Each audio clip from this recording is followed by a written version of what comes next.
Have you ever had to walk away from a toxic family member? No names, just yes or no.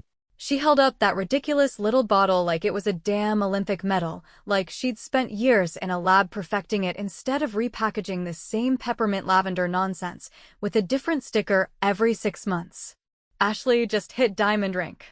Mom chirped, practically bouncing in her seat like a teenager at a boy band concert. Isn't that just amazing? She looked around the table, searching for that validating sparkle in our eyes, pausing on me like she expected me to jump up and cheer or maybe just clap politely the way she used to force me to at Ashley's dance recitals, those Godawful, over-choreographed events where every parent thought their kid was going to end up on Broadway while I sat there, 10 years old, clutching a science fair trophy no one asked about. I smiled. I nodded. Then I slowly reached into my bag, pulled out a plain white envelope, and slid it across the table. And that's when the air changed. You know that moment when a joke hits wrong and people laugh just a little too late, like they're waiting to see how everyone else reacts? That was lunch. Forks clinked a bit too loudly. Glasses were suddenly very interesting. Ashley kept smiling, but I saw it, the twitch at the corner of her mouth, the way her eyes darted to the envelope and then back to Mom, as if silently pleading, "Don't open that." But she did. Of course she did. Mom never met a sealed envelope she could resist.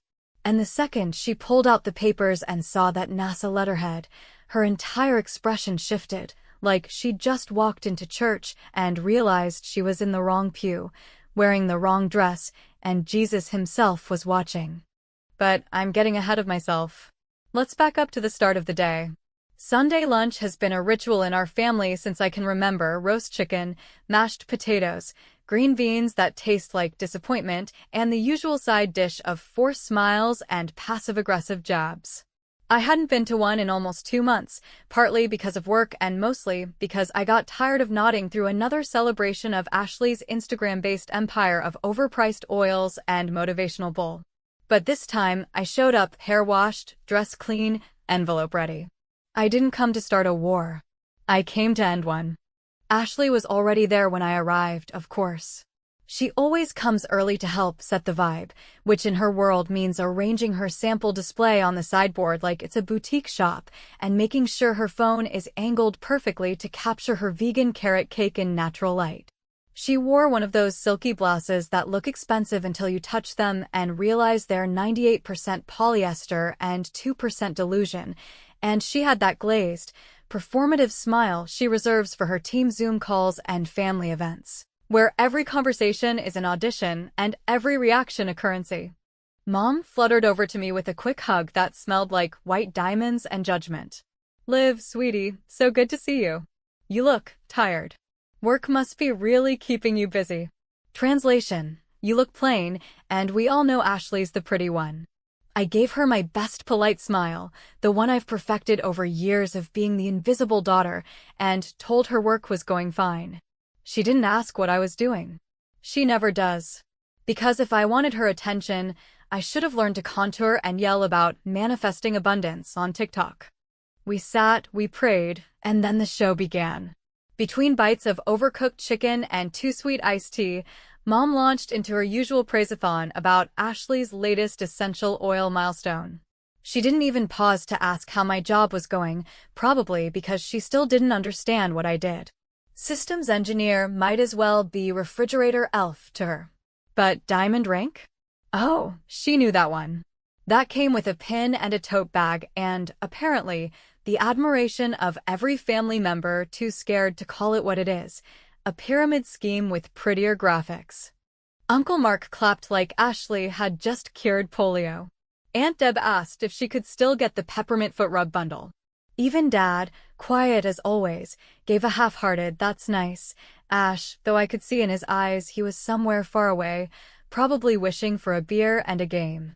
I didn't say a word. Not until Ashley turned to me and said, all sweet and syrupy, "What about you, Liv? Still doing those, tech things?"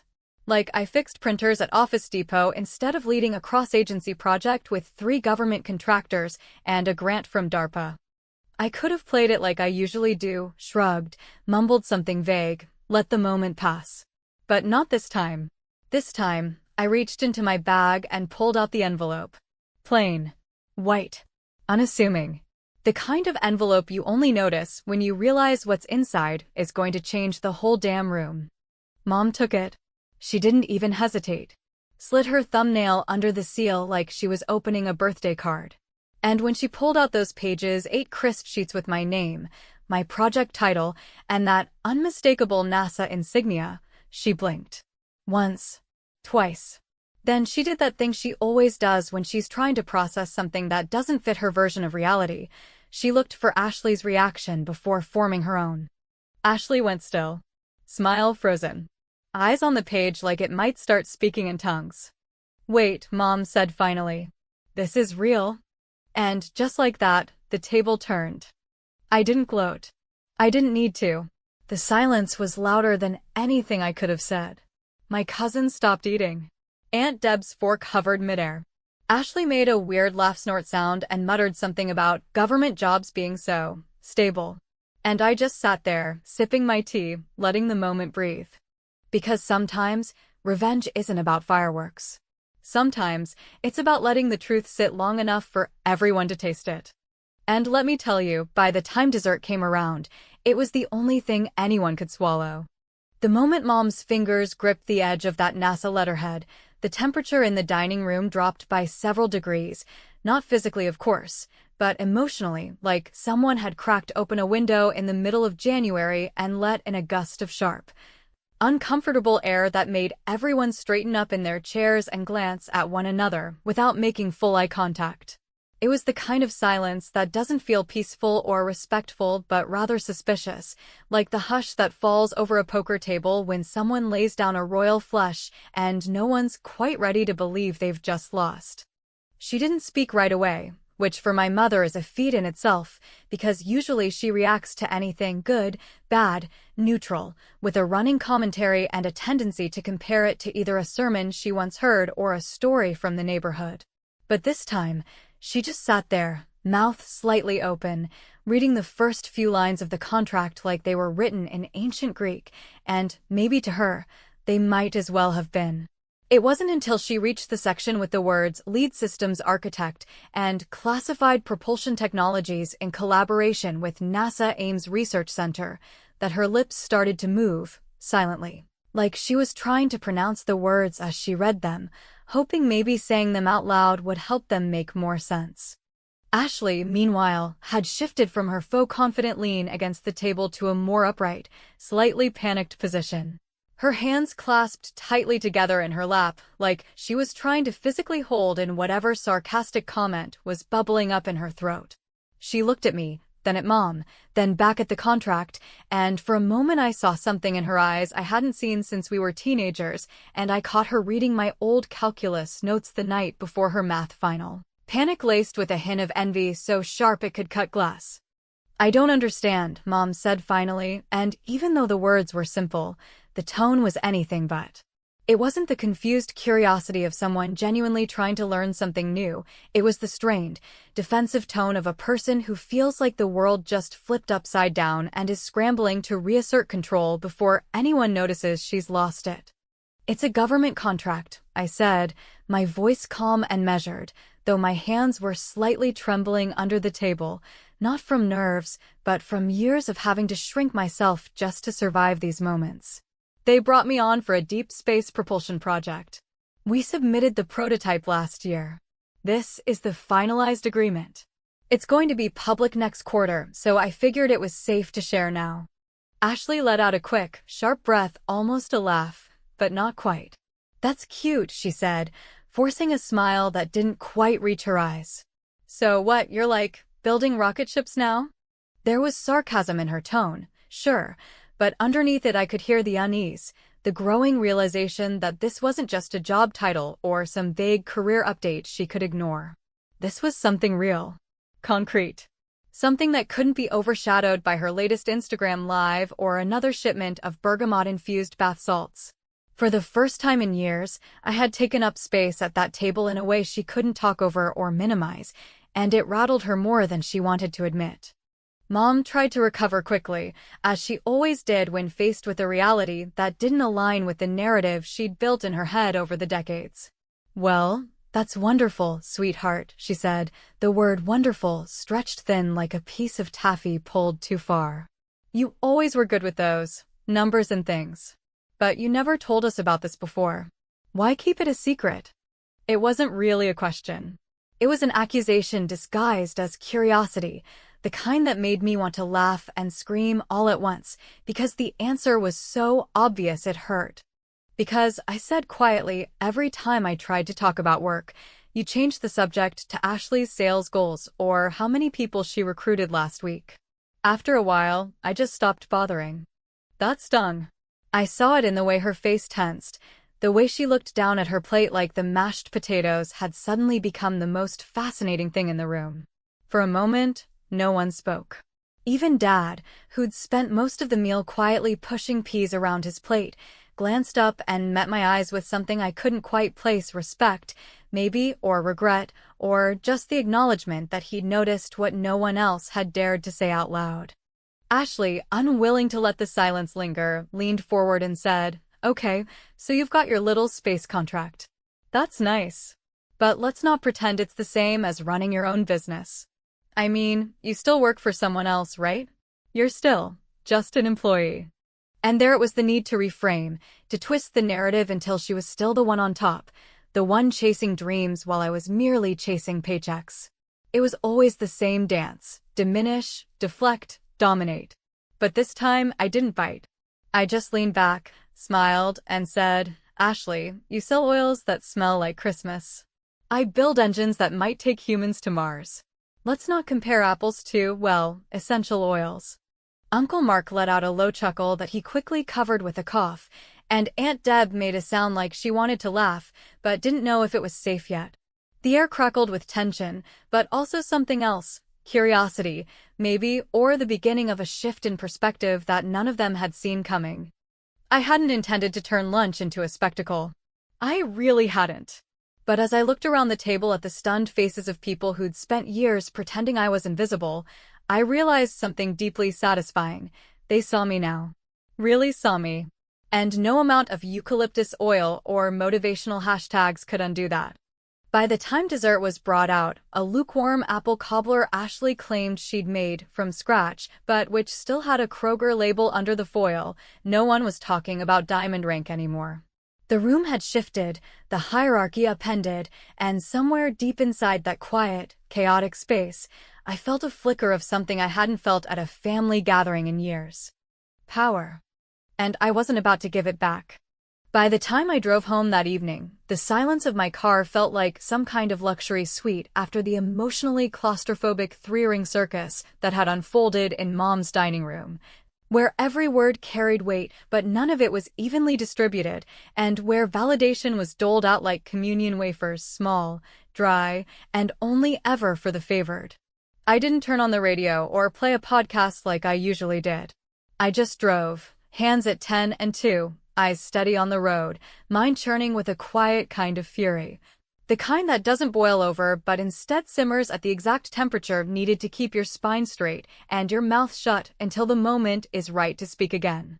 When I got home, the first thing I did before even kicking off my shoes or hanging up my jacket was plug in my phone and open the family group chat, a digital purgatory of forwarded prayer images, blurry photos of grandkids, passive-aggressive recipe links, and the occasional meme that had already circled Facebook 5 months prior. Normally, I skim through it, say something vaguely polite, and move on with my life. But tonight I knew better. Tonight, that thread was going to be on fire. And it was. The first message had come through at 6:28, just as I was pulling out of Mom's driveway. Ashley, of course, posting a carefully cropped photo of her essential oil shelf with a caption that read, "Grateful for the support of those who understand true entrepreneurship. Some of us build empires. Others just chase validation." No names, no direct tags, just vague enough to be deniable and yet specific enough to slap like a backhand across the face. It had 3 loves from her downline girls within the first minute. 2 from cousins who should have known better. 1 from Mom. A minute later came my Aunt Deb's reply, short, pointed, and completely unexpected. So, does this empire come with a W too? Or just credit card debt and Pinterest boards? That was the first time I'd ever seen Ashley not respond immediately to a challenge, and that told me more than any sales report ever could. My jaw tightened, not in anger, but in recognition of the shift. The ground had begun to move. What most of them didn't know, what Ashley certainly didn't think I had the nerve to share, was that 2 months ago, I'd been contacted by a woman named Susan, a former member of Ashley's team who had found my LinkedIn through a mutual friend. She reached out politely, at first, asking whether I was the same Olivia she'd heard mentioned in a training call once, something about the lazy older sister who never believed in the hustle. And I was. I absolutely was. Over coffee, she told me that she'd sunk nearly $5,000 into starter kits, event tickets, and monthly auto shipments of oils that made her skin break out and her wallet cry. She showed me screenshots of texts from Ashley, cheerily urging her to push through the fear and believe in abundance, even as her electric bill went unpaid. I didn't say much during that meeting, but I took screenshots. I saved receipts. I learned. And I waited. So now, watching the group chat bubble with activity, watching the cracks begin to form in Ashley's perfectly filtered facade, I knew the moment had arrived. I didn't dump everything. I wasn't reckless. I simply posted a single screenshot, an excerpt from a class action lawsuit filed earlier that year against the parent company of the MLM Ashley swore was changing lives. I didn't add commentary. I didn't throw accusations.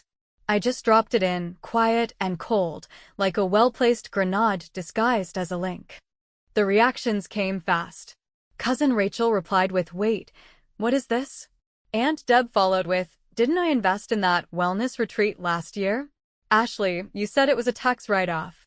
Ashley responded a few minutes later, typing for so long the chat marked her with 3 full ellipses that danced like a panicked SOS signal. Her eventual reply was a 5-paragraph defensive monologue about misinformation, jealousy, haters, and how real queens build each other up. It was the same script she used in her videos, word for word in places, and I could tell she'd copied and pasted it straight from her team training notes.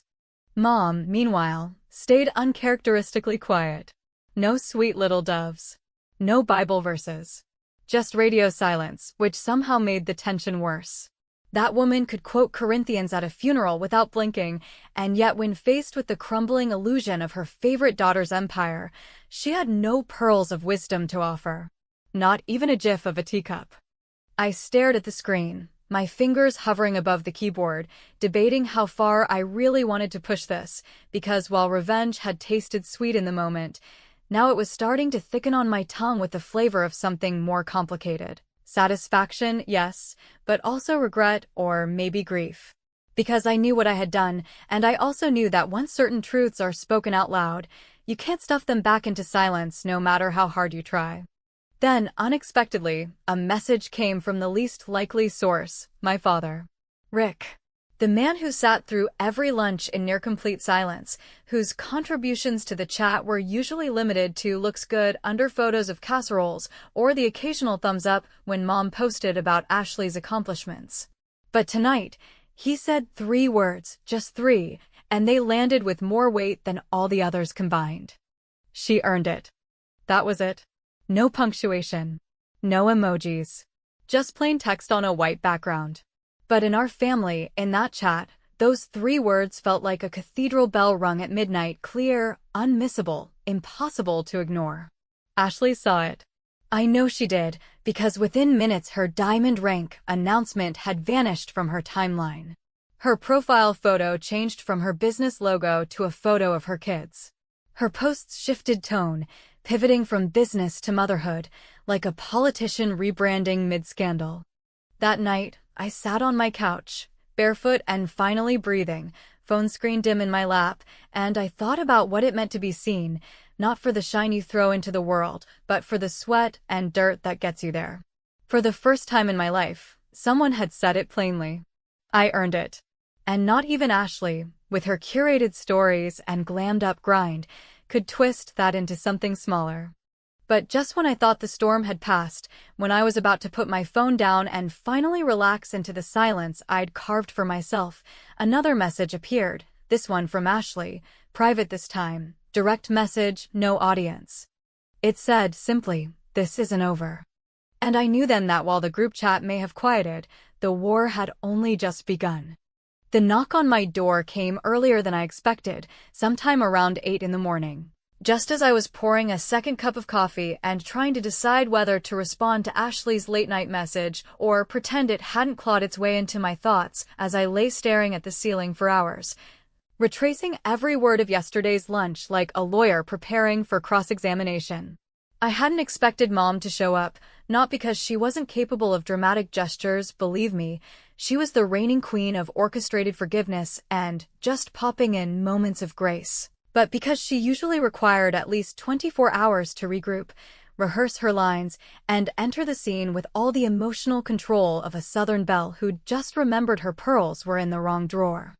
But there she was, standing on my porch in a long beige cardigan that reached down to her knees like some kind of armor, her hair pulled back into a bun, so tight it looked like it was holding back more than just strands. Like it was straining to contain the parts of her she didn't want me to see.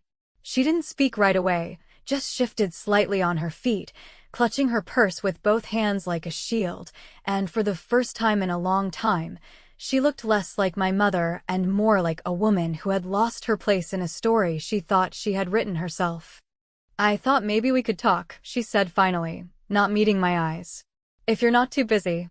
There was something in her voice, an undertone of hesitation, maybe even fear, that made me step aside without thinking, without questioning whether this would lead to more defensiveness or the kind of veiled accusations she had always preferred over real confrontation. I led her into the living room, where sunlight fell across the floor like an accusation, too bright for the mood we both carried in our bodies, and I gestured toward the couch without speaking. She sat down carefully, placing her purse on her lap, not opening it, just holding it there like it was some fragile thing that might burst open if left unattended. "I didn't know," she said, her voice soft, almost broken. "About any of it. About the scholarship. About the cancer project.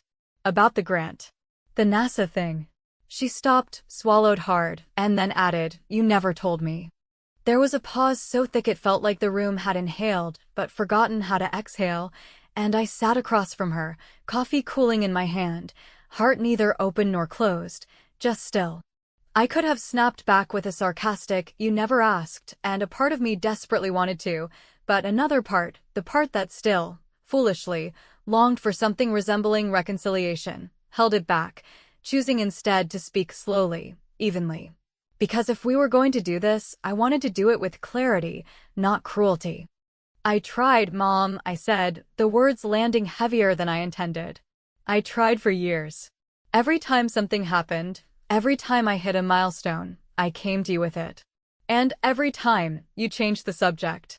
Or you said something about how proud you were of Ashley for really making something of herself. Eventually, I just stopped trying to be heard over the noise." She looked down at her hands, fingers gripping the edge of her purse as if bracing herself for some kind of wave, and for a moment, she didn't speak. Then, quietly, with a kind of desperation I had never heard from her before, she whispered, "I didn't mean to make you feel invisible. I just thought, you didn't need me. You were always so smart. So independent. You never asked for anything." And there it was, the mythology she had built around me, the one where being quiet and self-sufficient translated to not needing love, not needing recognition, not needing the same kind of soft care she had lavished on Ashley like it was a second skin. I stared at her, feeling the weight of that misunderstanding settle between us like dust in an empty room, and I realized something I hadn't wanted to admit for years. It wasn't that she had loved Ashley more, not exactly. It was that she had been afraid of me. Afraid of the parts of me she didn't understand. Afraid of needing to love a daughter who never needed her the way she knew how to be needed. "You gave her everything," I said, not accusing but not forgiving either. The attention, the celebrations, the belief that she could do anything even when she was doing something clearly harmful. And I got your silence. Your polite nods. Your occasional emails forwarding articles about women in tech like that was the same thing as being proud of me. She looked up at me then, and her eyes were wet but unblinking, like she was trying to memorize the shape of what she had broken, and maybe wondering whether it could be repaired. She needed more from me, she said. Ashley always struggled, you know that. She had a hard time in school. With friends. With confidence. You didn't. You were easy to forget because you didn't fall apart. I let those words sink in not because I agreed with them, but because they explained something I had never been able to wrap my head around. In her mind, love was treated. Whoever bled the loudest got the bandages. And I had been too quiet to compete. But then she said something else, something that made me put the coffee down and lean forward, heart suddenly alert, because the tone of her voice shifted into something deeper, heavier, older. There's something you don't know, she said. About your sister. About that year she almost failed junior year. Do you remember? I nodded slowly, unsure where she was going. I remembered that year well.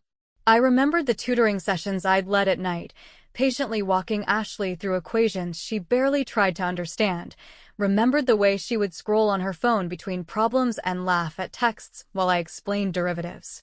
I remembered her telling Mom that her boyfriend had helped her pass, not me. She was on the edge, Mom continued, her voice cracking slightly.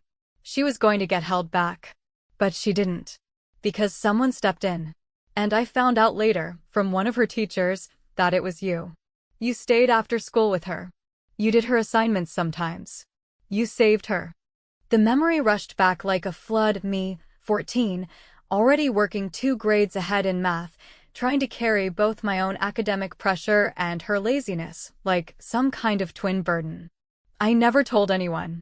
I just did it because that's what I thought sisters were supposed to do. I never expected credit. But I also didn't expect to be forgotten. Mom leaned back, hands trembling now, and whispered, if it weren't for you, she wouldn't have graduated on time. And I never thanked you. I never saw it. Until now. And that's when I understood something brutal and unfixable. Love in our family wasn't measured in what was given, but in what was noticed. And what was noticed had always been determined by who shouted loudest, who fell hardest, who made the biggest scene. And I had been quiet, steady, the scaffolding that kept everyone else upright while they admired the facade. I nodded once, slow and deliberate, then stood and walked to the bookshelf where a framed photo of Ashley's high school graduation sat among a clutter of old family snapshots.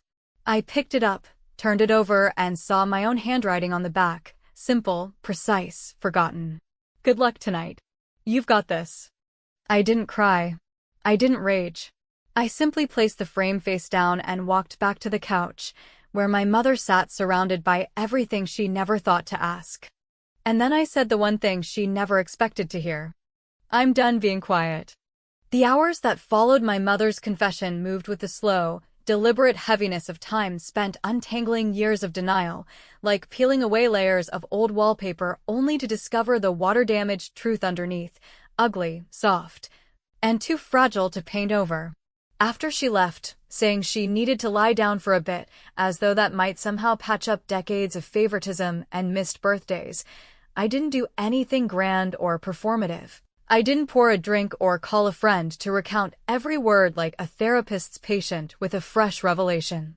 I just sat in the quiet of my home, staring at the now empty couch where my mother had perched like a guest in a stranger's house, and tried to understand why her words, for all their rawness, didn't feel like enough. I didn't need her to say she was proud of me. Not anymore. That door had been closed for too long, its hinges rusted and warped with silence. What I needed was for the narrative to shift, for the quiet, competent daughter to stop being seen as the footnote to Ashley's bloated chapter of chaos and performance, and for someone, anyone, to admit that perhaps it wasn't strength that kept me invisible, but the family's preference for the comfortable drama of someone who always needed saving. That evening, while the sky outside turned a dim, muted gray and the streetlights flickered on one by one like reluctant witnesses to another shift in the story, I did something I hadn't done in years. I went into the hall closet and pulled out the old family photo albums, The ones Mom used to update obsessively before Instagram gave Ashley a global stage for her filtered perfection. I flipped through them slowly, page by page, noting the pattern I'd always known was there, but had never had the patience or stomach to quantify. Picture after picture of Ashley in recital costumes, Ashley blowing out candles, Ashley posing with trophies I knew for a fact were more participation than achievement.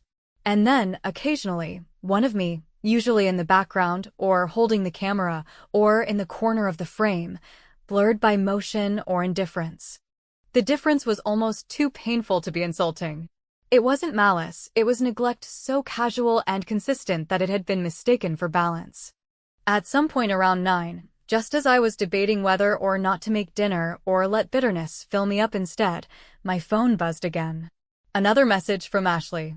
This time, not in the group chat, but sent directly, in that same cold, private tone she'd used the night before, where nothing could be traced or commented on publicly, where she controlled the audience and the narrative.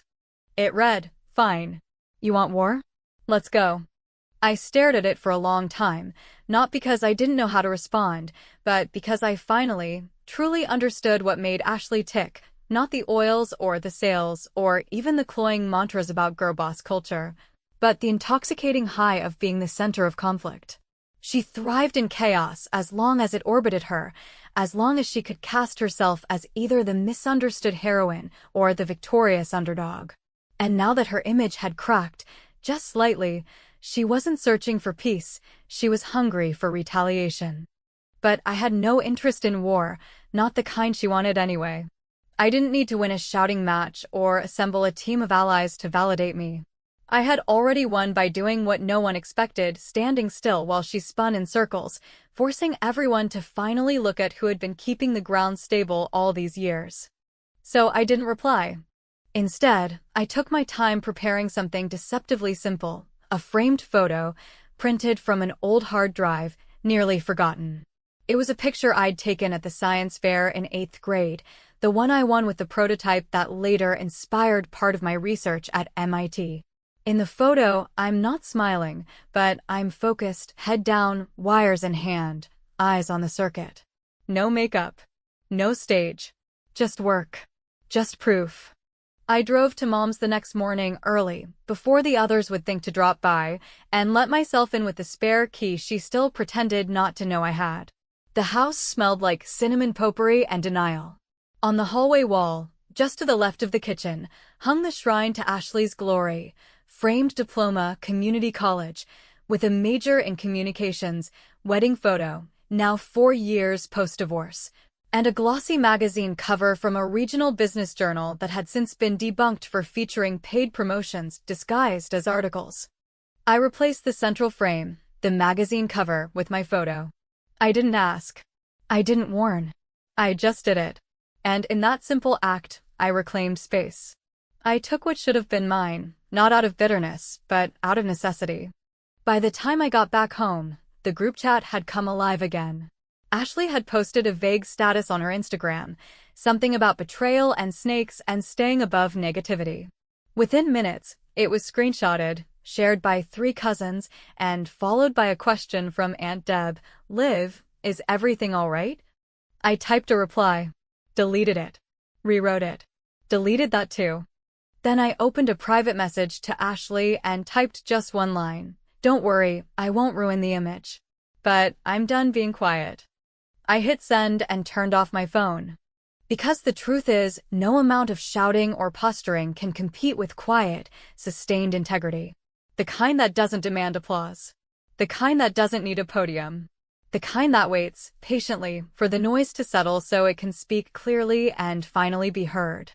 Still, as I stood at my window watching the sun rise over the sleepy rooftops of a neighborhood where I'd spent most of my adult life trying to become invisible on purpose, a final notification buzzed on my watch. A message. From Ashley. Just 5 words. "You think this is over?" And maybe it wasn't. Maybe nothing ever really ends between sisters who've been raised like rivals in the same ring. Maybe this wasn't closure. Maybe it was just a ceasefire. But for the first time in years, I didn't feel small. I didn't feel like the sidekick. I didn't feel like a secret. I felt like the story. And I wasn't done telling it.